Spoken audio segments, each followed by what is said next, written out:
જોઈ રહ્યા છો ન્યૂઝ ગુજરાત અને હું છું આપની સાથે જાગૃતિ. વડાપ્રધાન નરેન્દ્ર મોદીએ કહ્યું ના.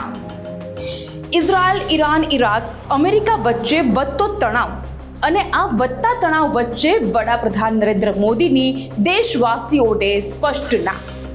વડાપ્રધાન મોદીએ દેશવાસીઓને 1 વર્ષ સુધી સોનું ન ખરીદવા માટે અપીલ કરી છે. હવે તમને થતું હશે કે સોનું ના ખરીદીને દેશની અર્થવ્યવસ્થા પર કેવી રીતે અને શું અસર થશે. જો કે ગોલ્ડ સ્ટ્રાઇક પાછળના કારણ જાણશો તો આખી વાત સરળતાથી સમજાઈ જશે. યુદ્ધની સ્થિતિ વચ્ચે ડોલર મોંઘો થઈ રહ્યો છે અને ભારતીય રૂપિયાની કિંમત ઘટી રહી છે. ભારત જ્યારે વિદેશમાંથી વસ્તુઓ ખરીદે છે તો તેની ચૂકવણી વિદેશી મુદ્રામાં કરવી પડતી હોય છે, જેની સીધી જ અસર ભારતની અર્થવ્યવસ્થા પર થાય છે. વિદેશમાંથી જ્યારે આપણે સોનું મંગાવીએ છીએ ત્યારે વિદેશી મુદ્રામાં તેની ચૂકવણી થાય છે. ભારતીય માર્કેટમાં પણ જો સોનાની માંગ વધશે તો ઇન્ટરનેશનલ માર્કેટમાંથી તેની આયાત કરવી પડે અને ફરી એ જ ચક્ર ચાલુ થઈ જાય, એટલે કે વિદેશી મુદ્રામાં નાણાકીય ચૂકવણી. ડોલર વધ્યો, રૂપિયો ગગડ્યો, જેમાં દેશની આર્થિક સ્થિતિ પર સંકટ તોડાય એ તો નગ્ન સત્ય જ છે. તેથી જ વડાપ્રધાન મોદીએ દેશહિતમાં 1 વર્ષ સુધી સોનું ન ખરીદવા માટે અપીલ કરી છે, જેથી દેશની અર્થવ્યવસ્થા પર વિદેશી ચલણનો ભાર ન વધે. હવે વાત આગળ ક્રૂડ ઓઇલની. પેટ્રોલ ડીઝલનો વેડફાટ ન કરવા માટે પણ વડાપ્રધાન દ્વારા અપીલ કરવામાં આવી છે. કોરોનામાં તો આપણે સૌ કોઈએ વર્ક ફ્રોમ હોમ કરી લીધું, પણ હવે વર્ક ફ્રોમ હોમ કરવાનો શું મતલબ? આવો સવાલ પણ મનમાં ઉદ્ભવ્યો જ હશે, બરાબર ને?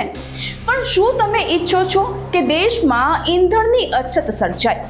જો તમે કારણ વગર ઈંધણનો વપરાશ કરતા હો તો હવે તે બંધ કરી દેજો. શક્ય હોય તો પબ્લિક ટ્રાન્સપોર્ટનો ઉપયોગ વધારવા માટે પણ પીએમ દ્વારા કહેવાયું છે. અને જો તે શક્ય નથી તો વર્ક ફ્રોમ હોમ કરવા માટે તેઓએ કરી છે અપીલ.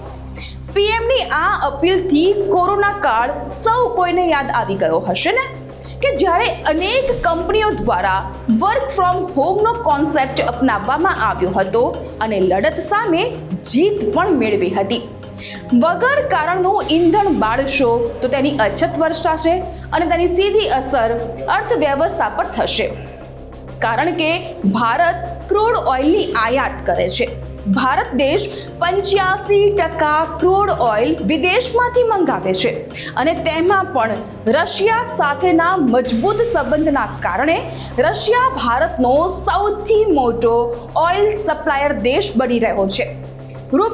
રૂબેલનો વ્યવહાર તો ચાલી જ રહ્યો છે, પરંતુ યુદ્ધની સ્થિતિ વચ્ચે દેશમાં ઈંધણની અછતની અફવાના કારણે અફરાતફરીનો માહોલ પણ અવારનવાર સર્જાતો આવ્યો છે.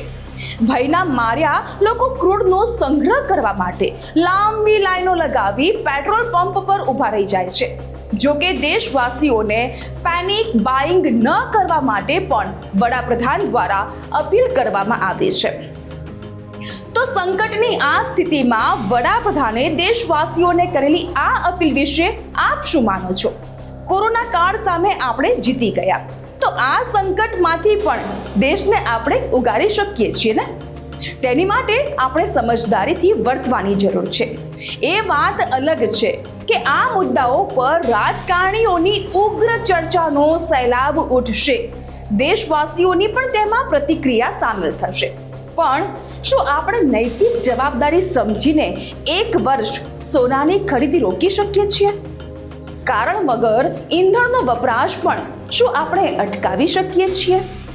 સૈનિકની જેમ આપણે બોર્ડર પર જઈને યુદ્ધ લડવાની જરૂર નથી, પણ દેશ માટે કંઈક કરી છૂટવાની વાત આવે ત્યારે શું આપણે આ ત્યાગ કરી શકીએ ખરા? વાત થોડી અઘરી છે. આમ જોવા જઈએ તો આ વાત થોડી નહીં પરંતુ બહુ જ અઘરી છે. મને ખબર છે કે તમારા મનમાં ઘણા બધા સવાલો અને સંશય ઘોડાતા હશે. ઘરમાં પ્રસંગ હોય તો શું કરવું? ઓફિસ સુધી પબ્લિક ટ્રાન્સપોર્ટેશન ન મળતું હોય તો શું કરવું? આ અને આવા અનેકો સવાલ મારા તમારા દરેકના મનમાં ઉભે એ સ્વાભાવિક છે. એટલે જ પૂછું છું કે તમારું શું માનવું છે? વડાપ્રધાને કરેલી આ અપીલનો અમલ શક્ય છે ખરો? અને હા, આ અપીલ પાછળ માત્ર યુદ્ધ જ જવાબદાર છે કે પછી કોઈ બીજું કારણ પણ હોઈ શકે? તમારા વિચારો કોમેન્ટ બોક્સમાં જરૂરથી જણાવી શકો છો અને આ ચેનલને લાઈક અને સબસ્ક્રાઇબ કરવાનું ભૂલતા નહીં.